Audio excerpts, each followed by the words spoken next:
안녕하십니까. 이번 시간에는 찰스의 패배와 웨스트민스터 신앙고백의 성립에 대하여 이야기하도록 하겠습니다.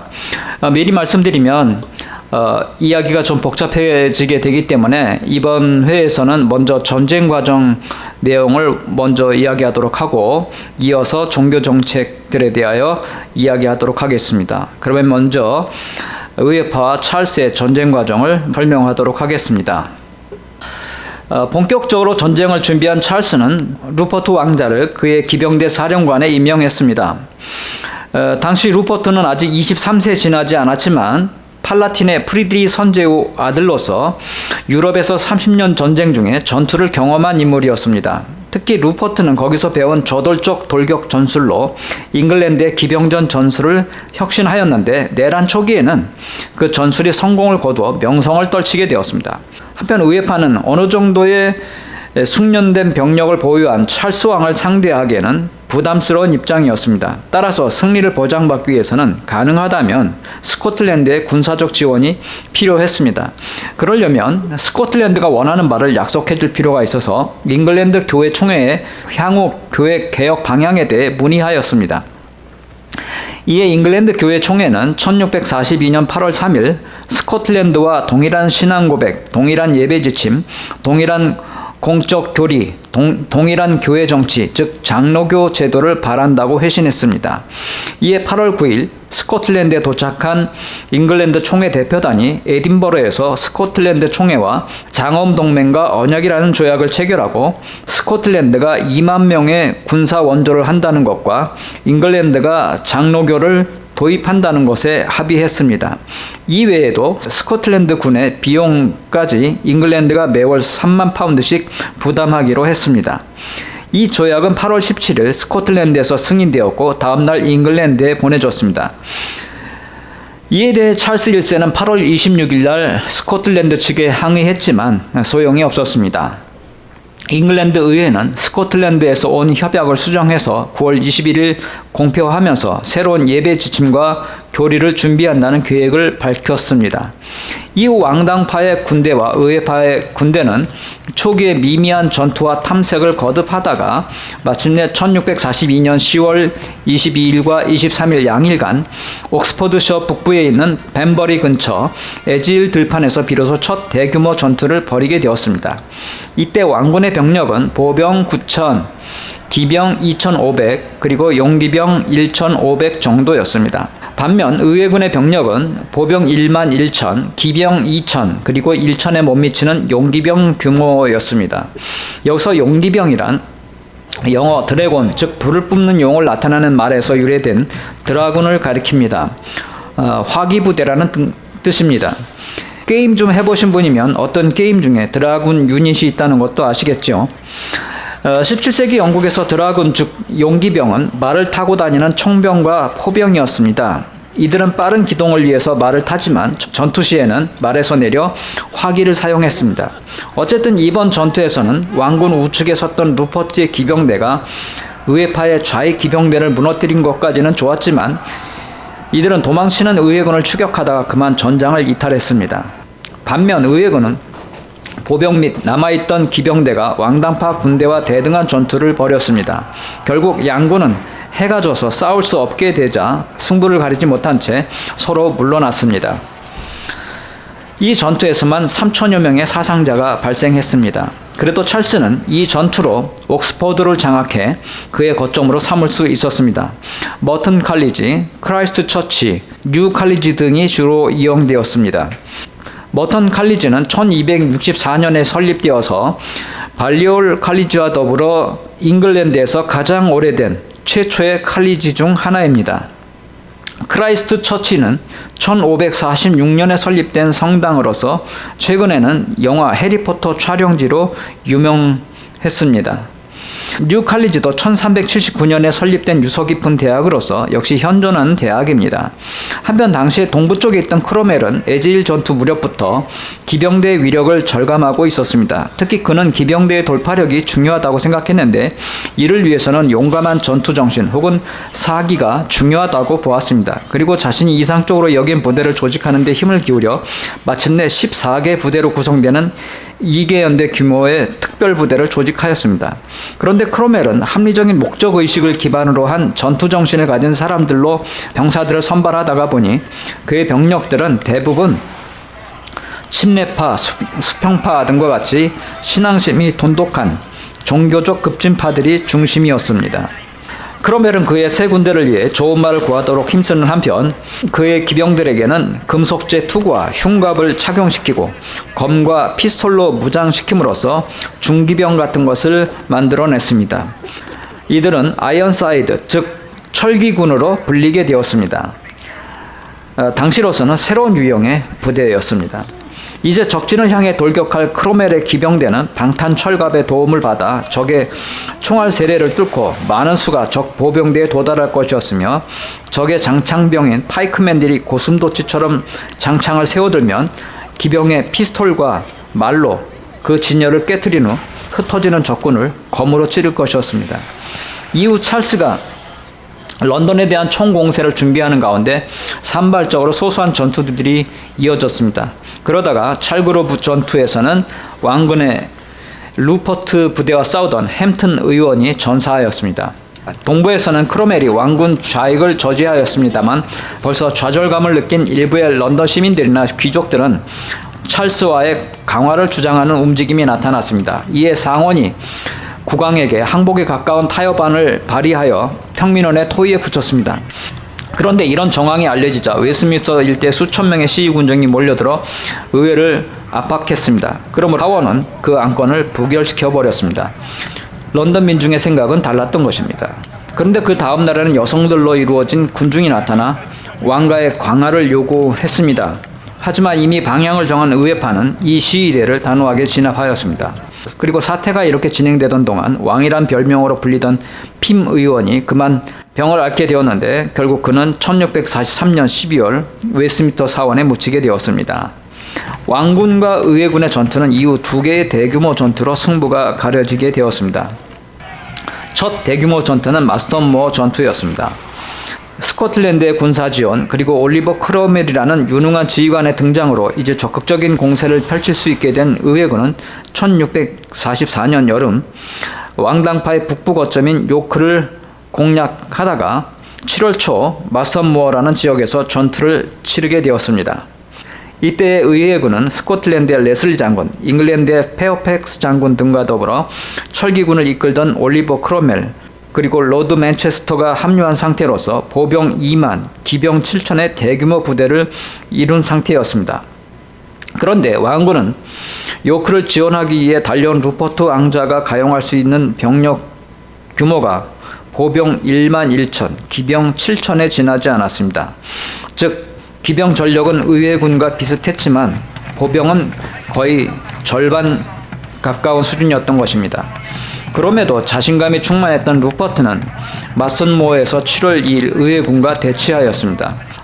하지만 공교롭게도 하루 종일 뇌우가 쏟아지는 바람에 본격적으로 전투에 돌입할 수 없었던 루퍼트는 저녁 7시가 되자 전투를 다음 날로 미루고 각 부대에게 식사 준비를 지시했습니다. 이 과정에서 그의 강력한 기병대는 중대별로 분산되었습니다. 그런데 의회군도 낮에는 별다른 대응을 하지는 않았지만 시간이 갈수록 왕당군이 강화될 것이었기 때문에 가능하면 일찍 승부를 보는 것이 유리하다고 생각했습니다. 게다가 한여름이었기 때문에 해가 길었을 뿐만 아니라 비록 해가 진다 해도 달빛이 밝은 때였기 때문에 전투를 계속할 수 있다고 판단했습니다. 이에 의회군은 저녁을 준비하는 왕군을 향해서 진격하였습니다. 크로멜이 있던 의회군의 자익 기병대가 왕군의 우위 기병들을 향해 돌격하자 왕군도 그에 맞서 기병대를 돌격시켰는데 그들의 앞은 공교롭게도 기동하기 어려운 수렁 지역이었습니다. 그러므로 전진하다가 수렁에 갇힌 그들은 의회군의 용기병에게 깨져버렸습니다. 다행히 왕군 우위 기병대 2선이 크로멜을 일순간 막는 데 성공하는 듯 했지만 레슬리 장군의 800 기병대까지 크로멜의 공격에 합류하자 왕군의 우위 기병대는 완전히 깨져버려 도망치는 처지가 되었습니다. 레슬리 장군과 스코틀랜드군은 도망가는 적군을 추격하느라 중심 전장을 이탈했지만 이를 대비해 훈련시킨 크로멜의 부대는 초기 임무 성공 후 곧바로 전투 재편성에 들어가 다음 공격을 준비했습니다. 그런데 의회군의 중앙과 우익은 왕군에게 밀리고 있던 상황이었습니다. 이때 전황을 살펴보던 크로멜은 의회군 좌익에서 그나마 유리한 전세를 유지하고 있던 맨체스터 장군 부대 쪽을 지원하기로 하고 왕군 정면 중앙의 보병부대를 공격하여 전세를 역전시키기 시작했습니다. 이어서 레슬리의 기병대까지 돌아 왕군 중앙을 집중적으로 타격하자 마침내 왕군 중앙의 기병대까지 무너지면서 패배했습니다. 이 전투로 4,000명의 전사자가 발생했는데 루퍼트는 기병 5,000을 다시 수습할 수 있었지만 루퍼트의 기병대에게는 그야말로 충격적인 전투였습니다. 보병은 2,000밖에 수습할 수 없었습니다. 그리고 자신의 병력 거의 전부를 잃은 뉴캐슬 장군은 패전의 책임을 감당할 수 없어 네덜란드로 망명했습니다. 대포들까지 의회군에게 모두 빼앗겼습니다. 반면 전투 준비나 지휘 모든 면에서 탁월한 기량을 보인 크로멜은 이제 의회파 사람들로부터 주목받는 인사가 되었습니다. 한편 의회는 로드 주교에 대한 심판을 시작하고 그에 대한 반역죄를 조사했습니다. 그 과정에서 그의 종교적 조치와 반역 혐의 입증 문제는 애매모호한 부분이 없지 않았으나 내란 사태까지 오게 된 의회로서는 그에게 죄가 없다 할 수 있는 것도 아니었습니다. 이에 로드는 1645년 1월 10일에 처형되었습니다. 그런데 크로멜은 이 무렵 의회파의 다른 장군들이나 주요 인사들의 전쟁 목표의식이 불확실하다는 것을 알게 되었습니다. 즉 일부의 지휘관들은 전투를 하면서도 왕은 계속 왕으로 남아있을 것이기에 궁극적으로 의회가 통제할 수 있는 왕 그리고 국교회 체제 정도를 수립하는 수준에서 전쟁을 끝내야 할 것으로 생각한다는 것이었습니다. 그러므로 협상을 기다리던 그들로서는 굳이 맹렬한 공격으로 승부를 빨리 가릴 이유가 없었습니다. 맨체스터 장군조차 어느 날 이렇게 말했다고 합니다.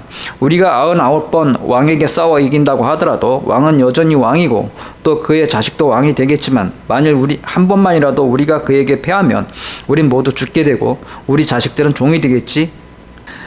이에 크로멜은 그렇게 될 거라면 애초부터 우리가 왜 싸움을 시작했습니까?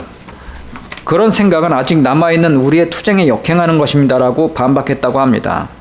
즉 의회파는 자신들이 반역자로 죽든지 혁명가가 되든지 선택의 기로에 있었음에도 불구하고 많은 사람들은 기존 체제를 유지하면서 왕으로부터 타협을 얻어낼 공리를 했던 것입니다. 물론 당시는 진보적 체제 변혁이라는 혁명 개념을 알만한 시대가 아니기도 했습니다. 그러므로 자신들이 무기를 들고 왕과 싸운 이상 반역자로 죽지 않으려면 타협이 아니라 그를 굴복시키고 새로운 시대를 열어야 한다는 것을 깨닫지 못했던 것입니다. 종교적인 면에서도 크로멜이 보기에 당시 잉글랜드의 장로파란 스코틀랜드의 장로파에 비해 열정이 더 적다고 생각했습니다. 게다가 그들은 국내에서 발흥하고 있는 비국교파들을 싫어했기 때문에 이들의 입장과 영향력이 강해지다 보면 크로멜의 군대가 해체될 수도 있었습니다. 어쨌든 크로멜과 일부 공화주의자들은 비록 미래에 대한 구상이 뚜렷하지는 않았어도 왕과의 타협이 아니라 혁명적 변혁을 염두에 두고 있었습니다. 그렇기 때문에 크로멜은 신속히 승리를 거두는 것이 필요하다고 생각했습니다. 전쟁을 오래 끌수록 민중에게 오랜 시간 동안 혹독한 고난의 시간을 안겨줄 것이고 이는 결국 불리한 상황, 즉 왕에게 항복에 가까운 타협을 하게 될 것이었기 때문입니다. 이런 상황은 결국 의원들이나 군 지휘관들 사이에 갈등을 일으킬 수 있었고 군 지휘에 혼선이 초래될 수 있었기에 내란 기간 동안 상원이든 하원이든 어떤 의원도 군인 및 민간에 대한 지휘권을 가질 수 없게 하는 의원 겸직 금지 조례가 입법되었습니다. 의원 겸직 금지 조례를 통해 에식스, 맨체스터, 댄비, 왈러 등을 비롯한 주요 인사들이 물러났습니다. 하지만 총사령관 페어팩스와 그 휘하로 있던 크로멜은 의회의 임시 조치에 의해 당분간 지휘권을 유지할 수 있게 되었습니다. 크로멜의 경우는 그의 연대가 크로멜 없이는 움직이지 않겠다고 고집했기 때문이었습니다. 그리고 의회는 크로멜의 철기군을 모방해서 신영군이라는 것을 조직했습니다. 이 새로운 군대는 기동 야전군 성격으로서 지역적 임무를 넘어서는 일반 임무를 위해 조직된 것이었고 재정 조달도 지역이 아닌 국가 차원에서 받도록 했습니다. 이 새로운 군대가 붉은색 군복을 입기 시작했는데 이후로 그것이 잉글랜드 군복의 전통적인 색깔이 되었습니다. 또 신영군은 영국사 최초의 대규모 상비군이 되었습니다. 그 규모는 12개 연대로 조직된 14,400의 보병, 당시 보병 1개 연대는 대략 1,200명이었습니다. 그리고 11개 연대로 조직된 6,600의 기병, 당시 기병 1개 연대는 600명이었습니다. 그리고 총병에 해당하는 1개 용기병 연대를 갖춘 것으로 알려졌습니다. 이 용기병은 약 1,000명의 병사들 및 포병대였습니다. 그리고 신영군에 관한 법이 1645년 2월 13일에 통과되었으며 당시 33세였던 토마스 페어팩스 경이 그 총사령관에 임명되었습니다. 한편 신영군의 구성과 진급 방식도 혁신적이었습니다. 왜냐하면 신영군에서는 일개 병사라도 전투에서 공을 세우면 지휘관으로 진급될 수 있게 하면서 장교는 귀족 중에서만 선발한다는 전통적 원칙이 깨졌기 때문입니다. 크로멜도 젠틀맨이라고 하지만 실제로는 아무것도 아닌 사람들보다는 차라리 자기가 무엇 때문에 싸우는가를 알고 또 자기가 아는 것을 사랑할 줄 아는 갈색 군복의 평범한 장교를 더 좋아합니다라고 얘기했습니다. 그러므로 백정의 아들이었던 해리슨이라는 인물이 대령이 되었고 철공소에서 일했던 벨이라는 인물도 대령에 올랐습니다. 뒤에 거론될 프라이드 대령은 마부 출신이었습니다. 이처럼 신영군 장교들 중 적지 않은 수가 미천한 신분이었습니다. 그럼에도 불구하고 의회군은 청교주의 도덕률에 입각하고 있었기 때문에 그 기강이 엄격했습니다.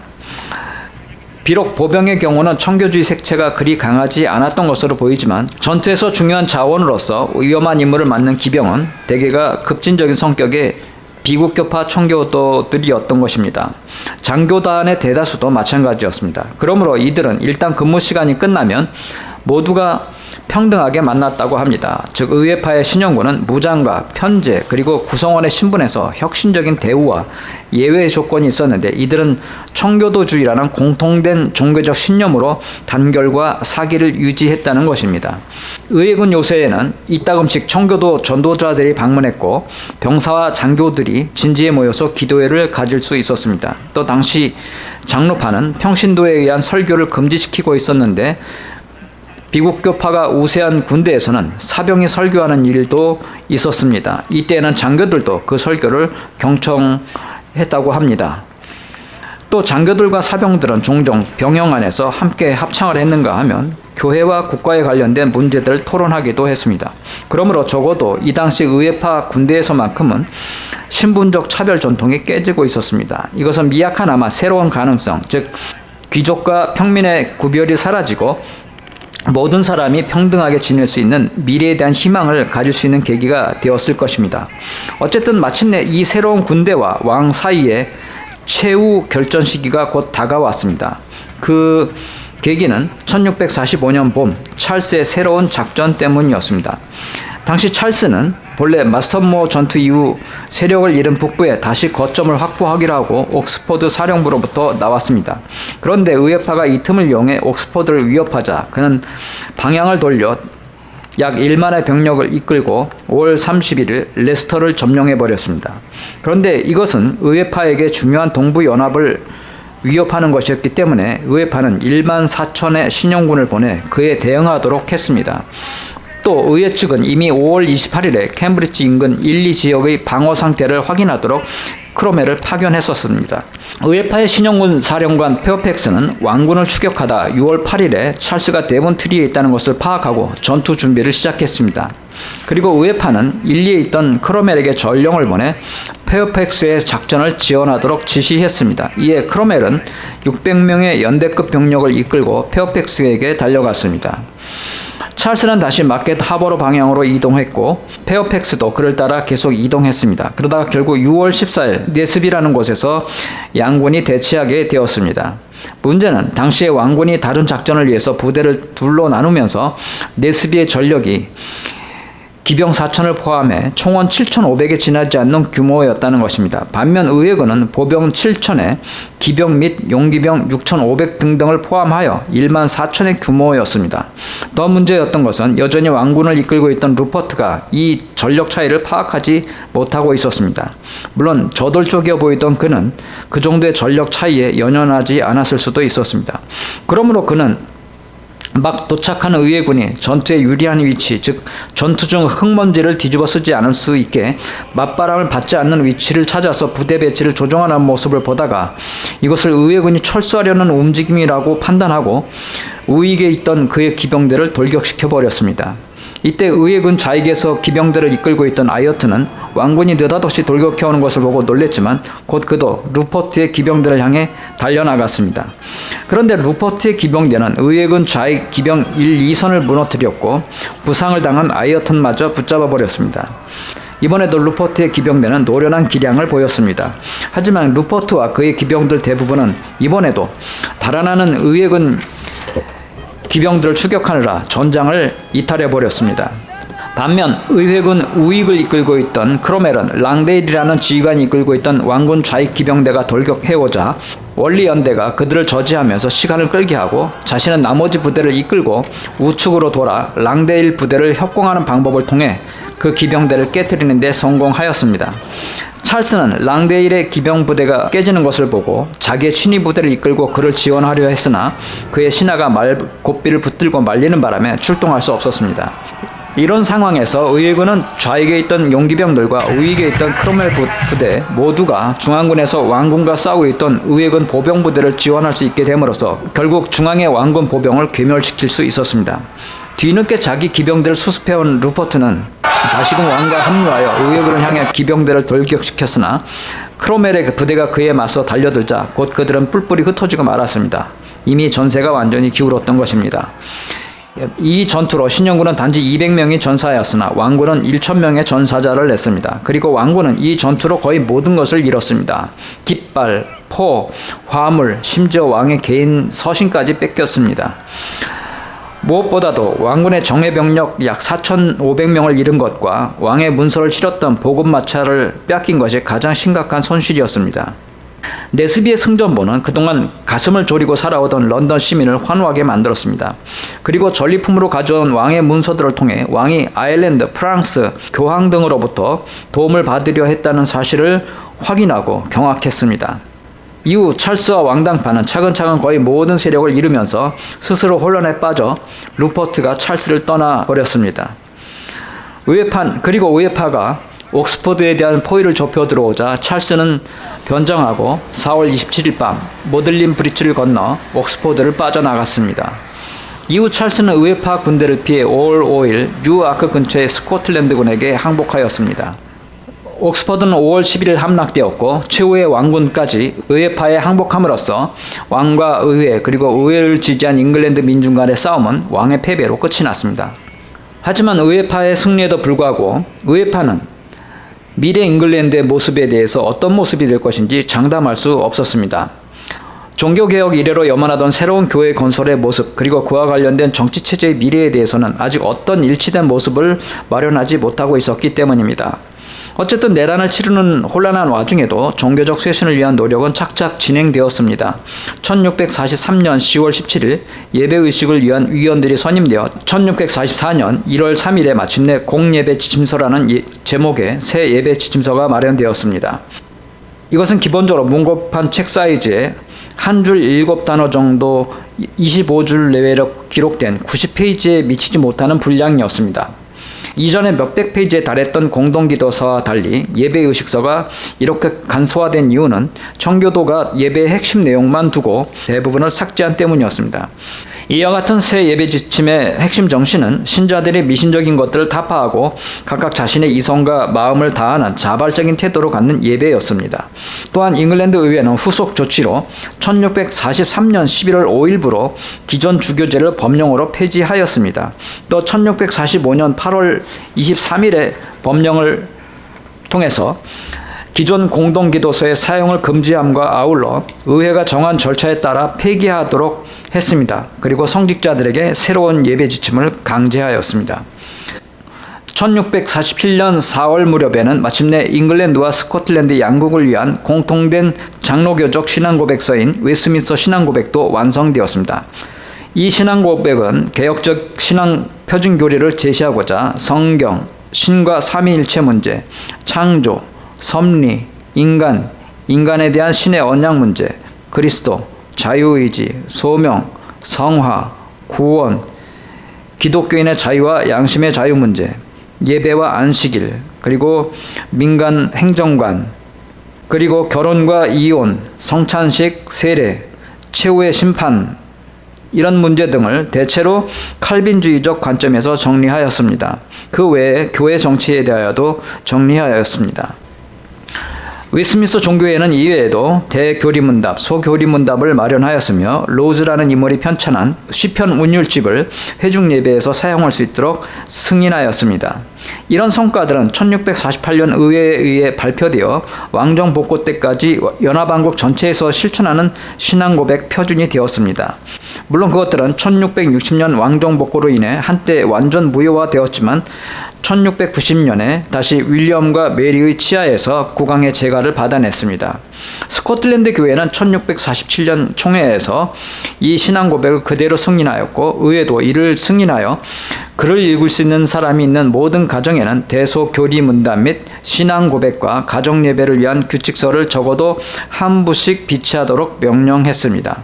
한편 이 신앙 고백에서 민간 행정관리 문제를 다룬 23장 3부는 교회의 통일과 평화, 진리의 순수함과 온전함 등에 관하여 민간 행정관이 권한을 갖는다고 규정하였습니다. 이는 루터의 주장처럼 세속 권력이 교회의 순수함을 보호 유지하기 위한 권한이 있음을 공식화한 것인데 당연히 의회가 생각한 이 권한의 주체는 이제 왕이 아니라 의회가 될 것이었습니다. 그러므로 아직까지는 의회파가 혁명 발발 초기부터 장로교적 국가교회를 설립하기 위한 준비가 계획대로 진행된 곳이었습니다. 하지만 이제 의회파의 장로교적 계획을 완수하려면 혁명을 실질적으로 성공시키는 데 기여한 군대 내 비국교파 세력, 달리 말하면 회중주의 세력의 동의를 얻는 것이 필요한 상황이 되었습니다. 17세기의 통계상 그들은 전 인구에서 10% 내외의 소수였지만 의회파 군대에서는 무력을 장악한 집단이었기 때문입니다. 그리고 그들은 자신들이 목숨을 걸고 전장을 누벼 마침내 승리를 가져다 준 만큼 그들 나름대로 대가를 요구할 권리가 있다고 생각하게 된 상황이었습니다. 이미 1646년 가을부터는 수평파라는 이름의 회중주의 세력이 권리 주장을 활발히 펼치고 있었습니다. 그럼 이런 갈등 관계는 영국 혁명 정세에 다시 어떤 변동을 유발하게 되었을까요? 이와 관련된 내용은 다음 회에서 다루기로 하겠습니다. 다음 6회는 수평파 혁명, 찰스의 처형, 그리고 호국경 정치의 성립에 대한 내용이 되겠습니다. 그럼 지금까지 시청해 주셔서 감사합니다.